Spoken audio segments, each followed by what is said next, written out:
Hey, the purposes for this video are for entertainment and criticism. Take it, leave it, you do you. This video is not to give you an excuse to harass or bully the user in question, so do not treat it like it is. We do not condone witch hunting or harassment, so don't do it.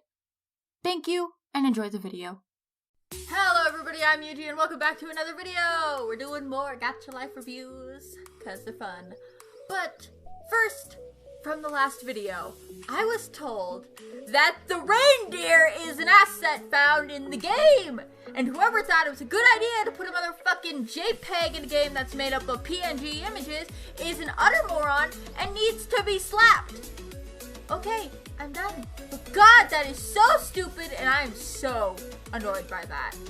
Today I'm reviewing Fire and Ice Are Not Meant to Be by Cute Cookie Gacha. It's only 18 minutes long, which, oh God, annoys me so much, but I'll get to that. Now on to the review, skipping the first few seconds because it's just the user's intro, not really important.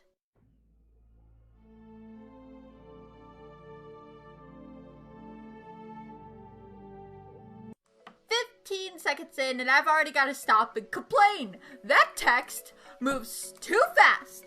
I feel like you saw the complaint that text and scenes take too long in a lot of gacha series, so you decided to just speed it up. And that's a good thing to take away from all of that, but you made it go too fast. I barely had time to read any of that. Just a few seconds slower, okay? Okay.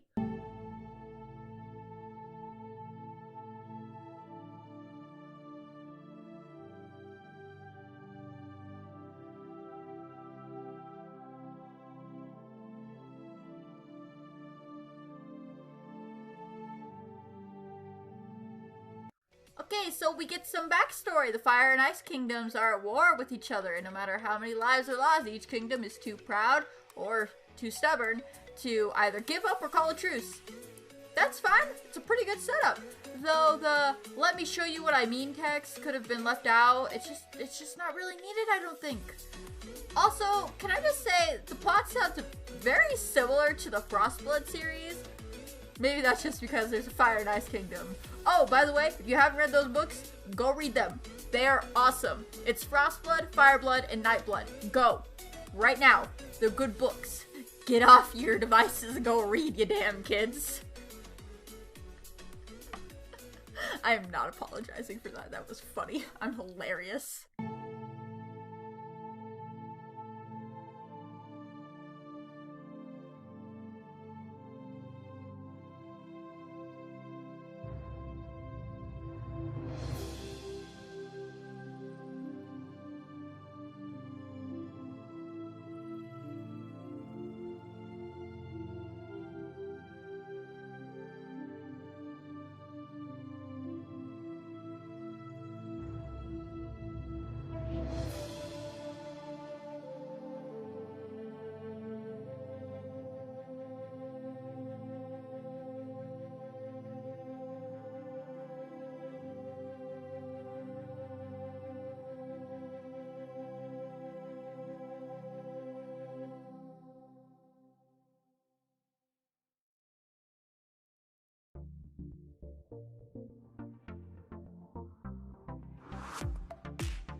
Okay, so one thing I will say, I like how much time you take in getting screenshots so close together to give some scenes an animated look.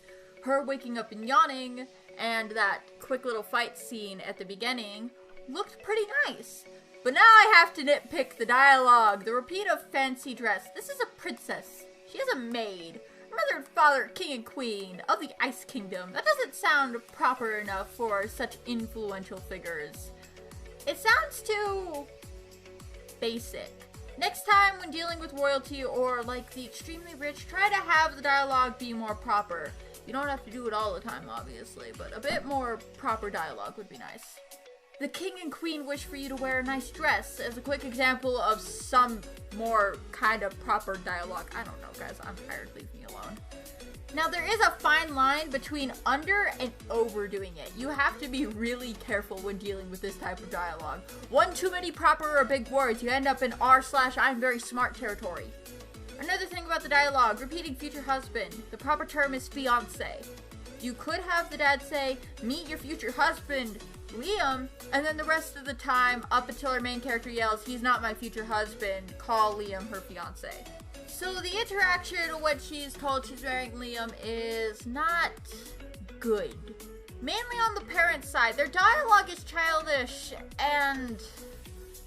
what's the word I'm looking for? Either way, it sounds like some really basic bad teen drama dialogue and does not go well with the context of the scene or who the characters are. The king and queen. That's no way to talk in front of your future husband, young lady. That's it. Go to your room. It just doesn't feel right coming out of what's supposed to be a king's mouth. That is no way to speak to your fiancé, insert character's name here. Show more respect. Enough. You are to go to your room and you will not be permitted to leave until you are ready to apologize to Liam. Are just, again, my quick examples of some dialogue that could fit the scene better. Also, I'm confused. Why are her parents marrying her off to some dude that doesn't really make sense to me? To my understanding, parents married off their kids for mutual benefits for their family and the other's family, not just because. What does this dude Liam have to offer the king and queen? Maybe I'm just being picky at this point, but I don't like having something as serious as marrying off your kid to some random fuck not having an explanation behind it. And it's just being used for plot convenience. In this case, this little scene causes her to run away from home and meet her true love, if you will.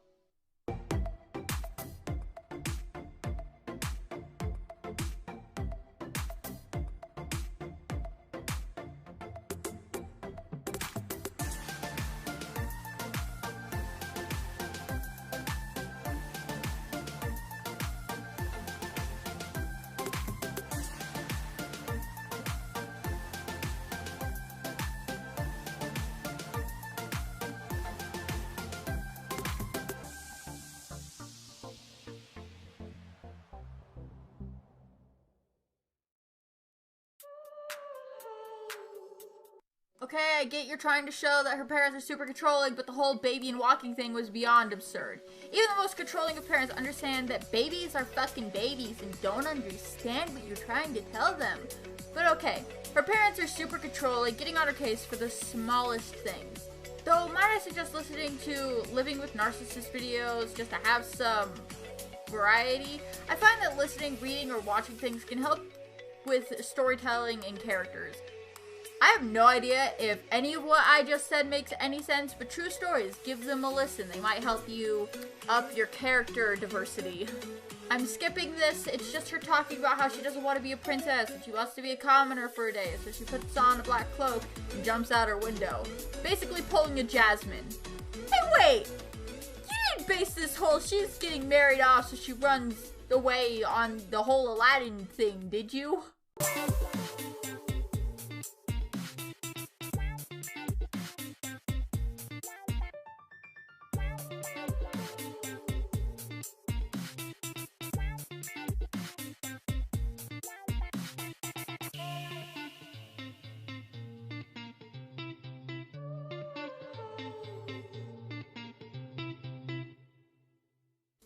Okay, I'm sorry, but bullshit. There is no way in hell she doesn't know what mountains are. She jumped out of a window, so there are obviously windows in the castle.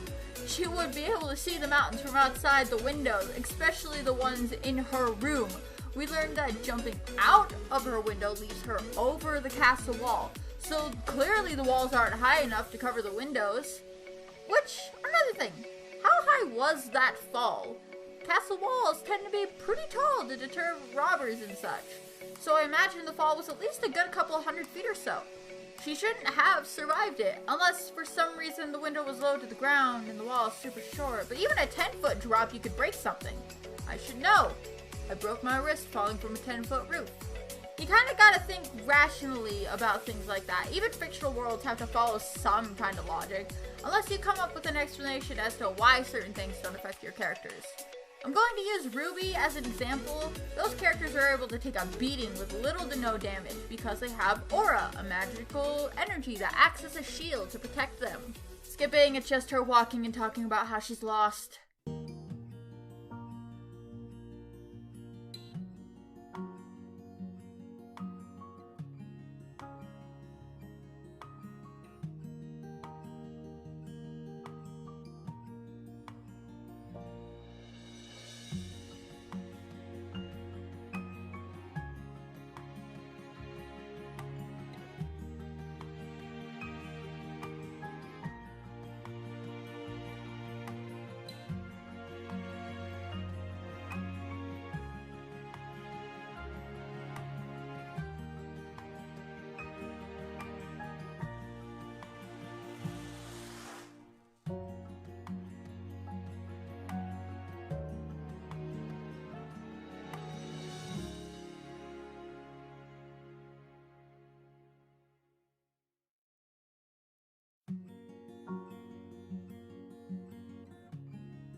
Okay, so she just conveniently walking around with her eyes closed and trips over this dude who doesn't react at all to being tripped over and fell on.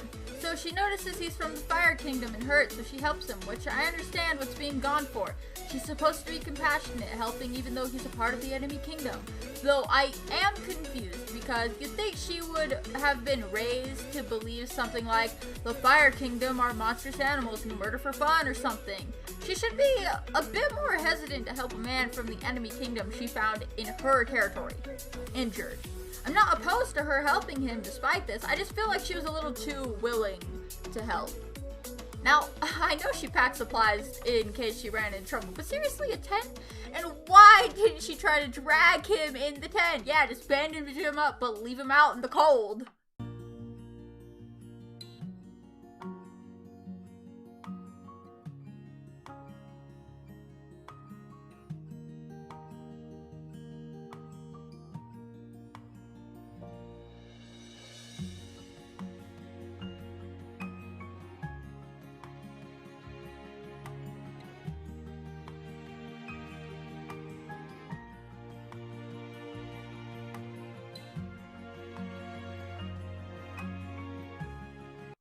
Everyone is too calm for this situation. He was shot in enemy territory. He should be freaked out finding an Ice Kingdom chick lying near him.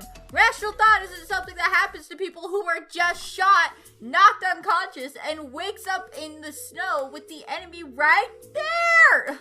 I know you said in the beginning most people want this war to stop because it's just ridiculous, but come on! Things are moving too fast, everyone is too calm, even if they want the war to end, they all still have orders. For all he knew, this person only held because they wanted to take him captive and torture him for information. Can't have your information source dying on you, now can we?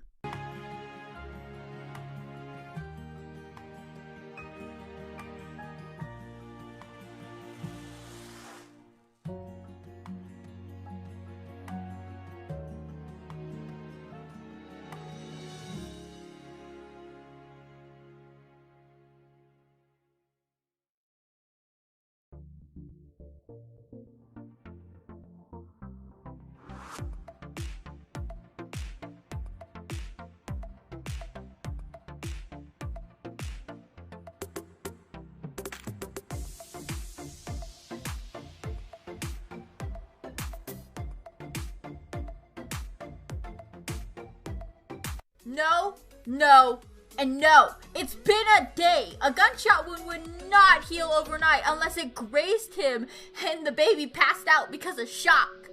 I'm being very mean right now, but seriously, no way in hell. No, no, and no. You know, this could have been some good character bonding time. Princess runs away from home because she's tired of being told how to live. Finds a fire guy in the woods, sets up her tent and takes care of him while he heals. But no, instead we have rush plot and character development to look forward to instead. I'm skipping all of this, it's just small talk. We learned the princess is super famous, everyone knows what she looks like.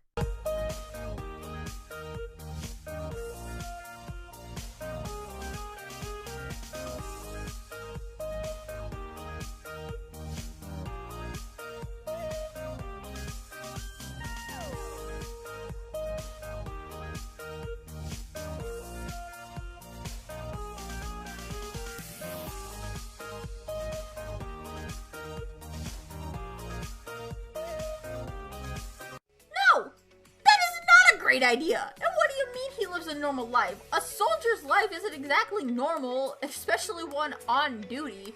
Unless for some reason underage soldiers are allowed to live normal lives, which I doubt considering the two kingdoms are constantly at war with each other. They have to train soldiers how to fight, use weapons, etc, etc, unless they're discharged or on leave. I'm not good with military stuff, and still no Wi-Fi to check. The only knowledge I have of military stuff is from one of my foster brothers and Muffin's brother. Oh, also, pretty sure they have powers. A few seconds from where I paused, the dude starts a fire out of thin air. No wood, nothing, just starts a fire. Don't know if they were trying to imply each kingdom has powers, or if he went out, found firewood, and... You know, now that I'm saying it out loud, it sounds stupid. They have powers, which are never mentioned or shown again. I'm skipping all of this. They walk to the Fire Kingdom, and when they get to his house, he, for some reason, has hair dye and orange contacts lying around. So they dye her hair, put in contacts, which she ends up sleeping in, by the way. Not good for your eyes. She changes into some new clothes, which we find out is Dylan's mother's. And we also find out his parents died early in his life, and he grew up alone. Which, problem. He's like, what, 16 to 19 now? That would have made him like a toddler or a baby. There's no way he would grow up and take care of himself for that long. He would have died. Babies and toddlers aren't exactly capable of taking care of themselves, you know. Unless one of his other family members took care of him, but whatever, I guess. Also, for some freaking reason, he managed to enroll her in school, which also makes no damn sense. Then she goes to bed, and we're at the next morning. Oh, and another thing, doesn't he have to report back to his general? He's a soldier. If anyone finds out he's alive and didn't come back, he'll be considered a deserter or a traitor or something and probably executed. We go on to this whole school thing like this dude was never a soldier and just some random dude in the Ice Kingdom. Again, I feel like the soldier thing was just there for plot convenience. Anyways, wake up the next day, they go to school, we get a little montage and some text screens saying she's been going to school for weeks in the Fire Kingdom. She likes classes, she's made friends, and everything was going great. But dun dun dun, something goes wrong. Who could have guessed?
A cheap-ass hair dye washes out that easily. Yeah, it should have started fading by now, but really? Also, this scene is just so cheesy. Don't know if that's the right word, but those guards. And like, why didn't they run? Why did they just stand there and watch this lady call security? Dylan especially should have at least made Crystal run or grabbed her hand and ran with her. Like, honestly, he of all people should know what would happen to her if she's captured. But no, he just stands there, lets her stand there and waiting to get captured. There is no logic here. Skipping, they wake up in the cell, hug. King comes down, tells Crystal she's the key to ending the war. So he told her parents he has her captured and he's going to make a deal with them. Surrender and let the Fire Kingdom win the war, or he kills Crystal. And Crystal yells at him, saying they could all just be friends. The king calls her a child and then leaves. Crystal and Dylan come up with the most stereotypical way to escape. You hide. I pretend I'm hurt. You tackle guard. Freedom. Then they escape. I'm gonna let the last minute 40 something seconds play, then move on to final thoughts.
get them to agree to a peace treaty so goddamn fast! I'm sorry if I just destroyed any of y'all's eardrums. I am just very angry. You guys know I don't like rushed storytelling. This was so rushed, and so much just didn't make sense. All I can say is take your time.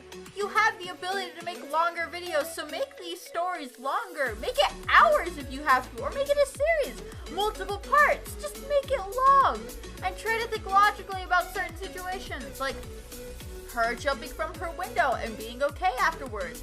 Him being shot on enemy territory and being completely and totally calm when he wakes up. Also, that bullet wound healing in less than a day. A lot of it just doesn't make any sense.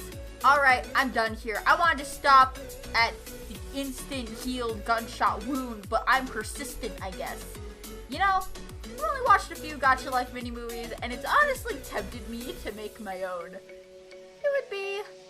It would be a full hour-length movie or a really long series, because I couldn't bring myself to make anything so short. Maybe I will. Might be some good practice for my storytelling and storyboarding skills. There would be voice acting if I do. I can't afford voice actors, and there's no way in hell I'm letting anyone do that for free. But I don't know, what do you guys think? Want to see Yuji fail miserably making a Gacha Life movie? I'll make a little intro and an outro for it. It'll be fun. Oh god, now I'm getting ideas. I'm gonna go before I start babbling on about my new Gacha Life series ideas. That's it for this video. I hope you guys enjoyed. A link to the original video will be in the description if you wish to view the whole mini-movie without me interrupting every 5 seconds. But as usual, don't go fucking harass the user or you're as bad as Bailey. Don't forget to like, comment, share, and subscribe if you are new. Check out our social media links down in the description and check out our Patreon. I'm Yuji, and we are Constructive Criticism. I will see you in the next video. Goodbye.